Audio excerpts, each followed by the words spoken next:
Okay, today we're going to be reading The Thing About Jellyfish by Ali Benjamin. I chose to read this book aloud because I have some students reading it right now for a group novel, and there's no audiobook available for free on YouTube. And I don't think that many people have read it, and it's one of my favorites. So you can sit back and relax and go ahead and listen. For curious kids everywhere. Ghost Heart. A jellyfish, if you watch it long enough, begins to look like a heart beating. It doesn't matter what kind. The blood red aorta with its flashing siren lights, the frilly flower hat variety, or the near transparent moon jellyfish, Aurela aurelta. It's their pulse. It's the way they contract swiftly, then release, like a ghost heart, a heart you can see right through, right into some world where everything you have ever lost has gone to hide.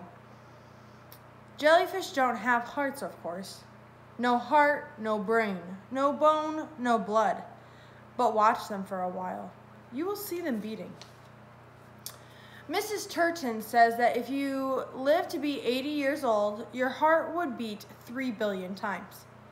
I was thinking about that, trying to imagine a number that large. 3 billion. Count back 3 billion hours, and modern humans don't exist.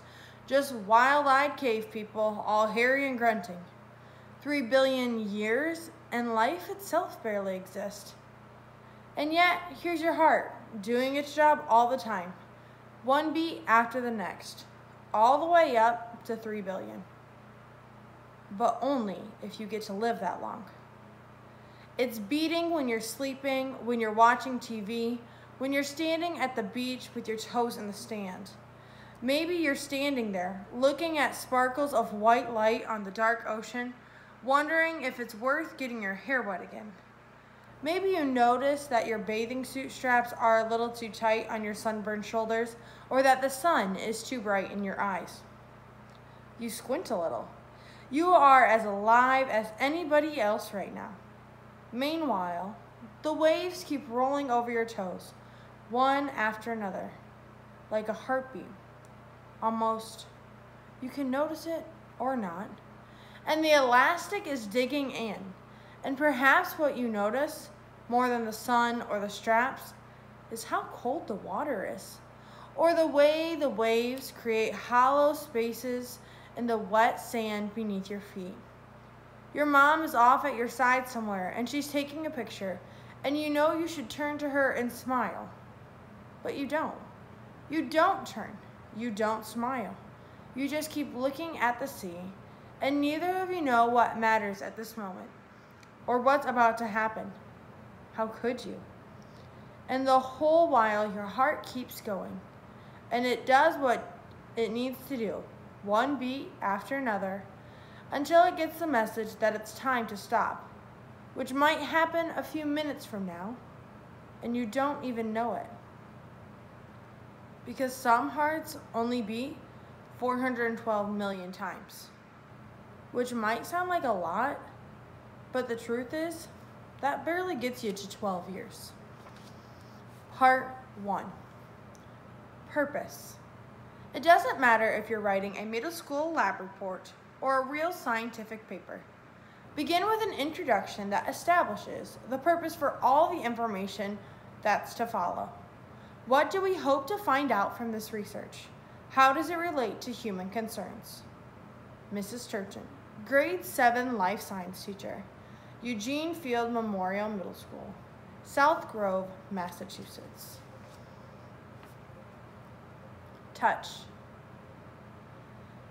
During the first 3 weeks of 7th grade, I'd learned one thing above all else.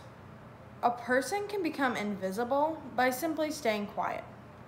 I'd always thought that being seen was about what people perceived in their eyes, but by the time that Eugene Field Memorial Middle School made the trip to the Fall Aquarium, I, Susie Swanson, had disappeared entirely.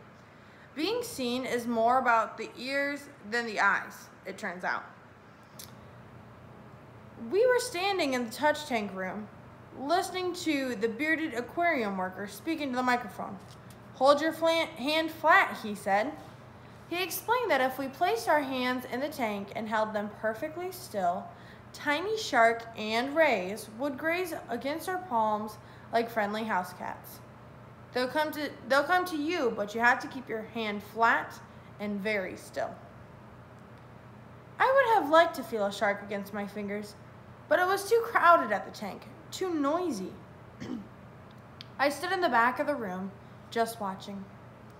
We had made tie-dye shirts in art class in preparation for this field trip.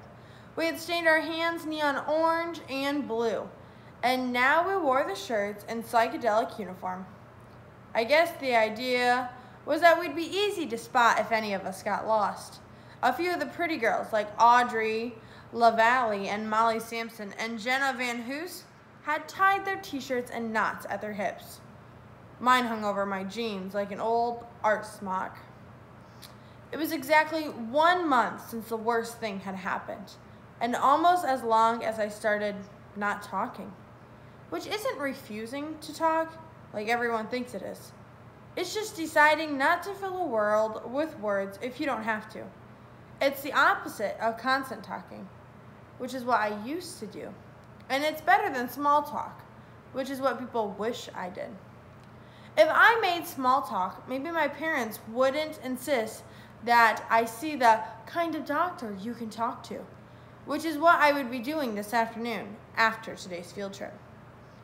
Frankly, their reasoning didn't make sense. I mean, if a person isn't talking, if that's the whole point, then maybe the kind of doctor you can talk to is the very last person you should have to see. Besides, I knew what kind of doctor you can talk to meant. It meant my parents thought I had problems with my brain. And not the kind of problems that made it hard to do math or learn to read. It meant they thought I had mental problems. The kind that Franny would have called cray-cray, which is short for crazy, which comes from the word craze, which means to fill with cracks and flaws. It meant I had cracks and flaws. Keep your hand flat, said the aquarium worker to no one in particular, which was fine because nobody was really listening to him anyways. These animals can actually feel heartbeats in the room. You really don't need to wiggle your fingers. Justin Maloney, who is a boy who still moves his lips when he reads, kept trying to grab the ray's tails. His pants were so loose that every time he leaned over into the water, I could see several inches of his underwear. I noticed his tie-dye was inside out. Another ray passed, and Justin reached in so fast that he splashed water all over Sarah Johnston, the new girl, who was standing next to him. Sarah wiped the salt water off her forehead and moved a few steps away from Justin. Sarah is very quiet, which I like, and she smiled at me on the first day of school. But then Molly walked over and started talking to her, and then I saw her talking to Audrey at the lockers. And now Sarah's shirt was knotted at the waist, just like theirs. I pushed a clump of hair out of my eyes and tried to tuck it behind my ears. Miss Frizz, hair so impossible, immediately fell back in my face again. Dylan Parker snuck up behind Audrey. He grabbed her by the shoulders and shook them. "Shark!" he shouted.